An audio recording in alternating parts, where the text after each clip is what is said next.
Welcome to another Brownie Bites edition of It's Always Game Day in Cleveland. I'm Daryl Ryder coming to you from CrossCountry Mortgage Campus in Berea, where the Browns wrapped up Monday's training camp session. Let's start with some not so good news. You never want to see this.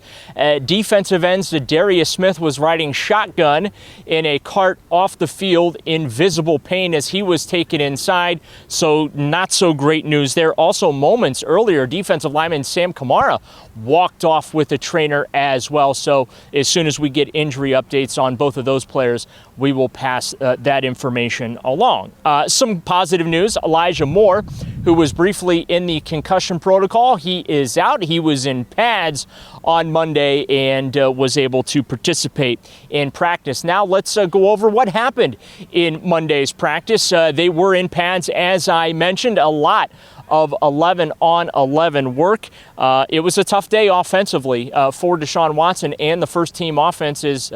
I'm awarding the defense the victory for the session, especially in the red zone. Watson was unable to get them into the end zone inside the 10-yard line during his snaps. Jameis Winston came on, did throw 2 touchdown passes in his series, so that was good for the Browns backup quarterback. Now, before practice, it was coordinator day. We got to visit with all 3 coordinators, Bubba Ventrone, Ken Dorsey, as well as defensive coordinator Jim Schwartz. Let's start on the offensive side of things because, surprise, surprise, play calling is still a hot topic, even though Kevin Stefanski ended all mystery on the first day of training camp when he said, I'm going to stick with calling plays. Ken's going to help out during the week, but it will be me calling the plays on game day. Well, this was our first opportunity to visit with Dorsey to get his thoughts on the situation. At the end of the day, from day one, in this process of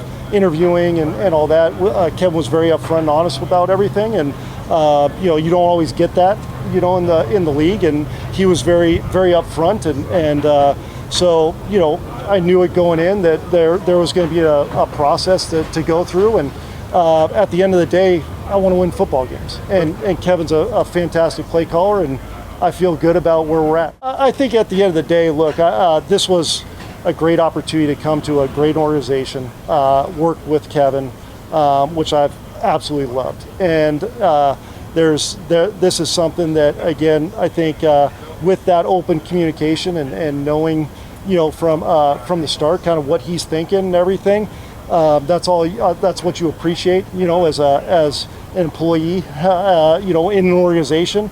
And I thought, at the end of the day, he decided to make that decision. I'm 100% behind him, and we're ready to roll. It's a new role for me, to be perfectly honest. To be the coordinator with the head coach calling it. I've always worked for defensive guys.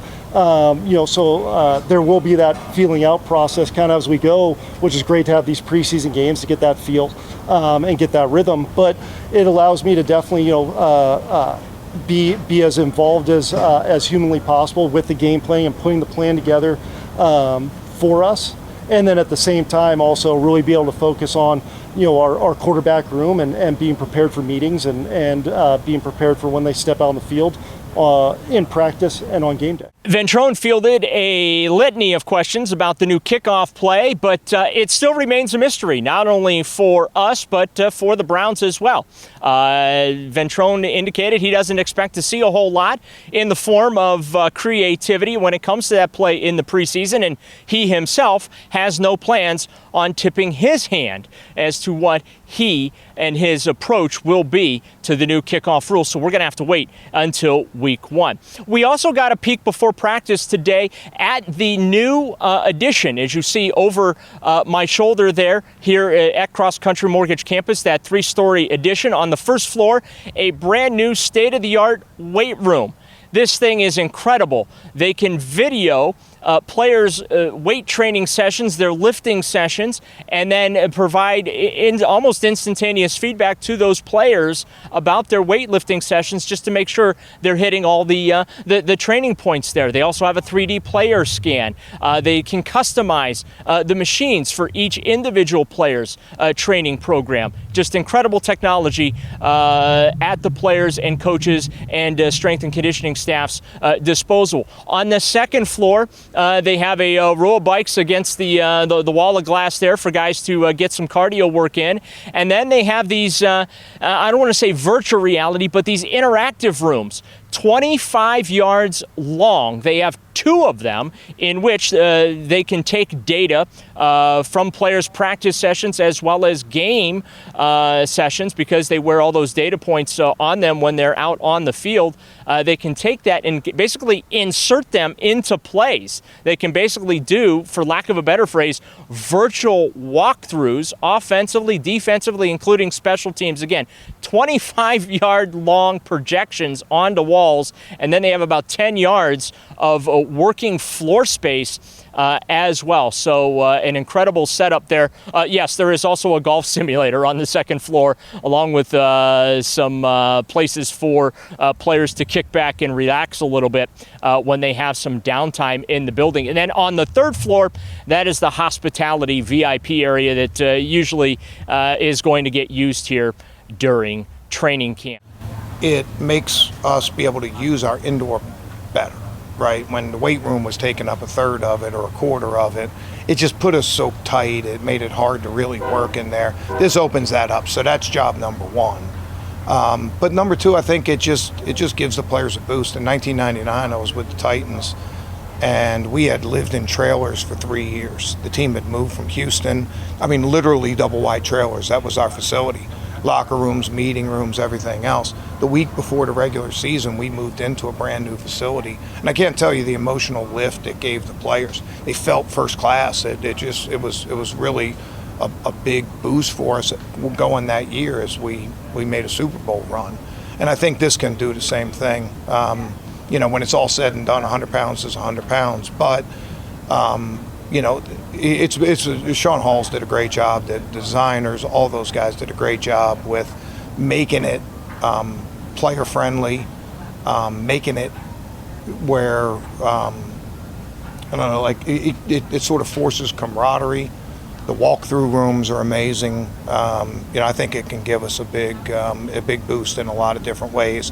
We're trying to be as efficient teachers as we can. We're trying to make the best use of our time. We don't want to waste players' time. We don't want to, be inefficient. Those walkthrough rooms, that weight room, just dials that up a little bit. So we owe a great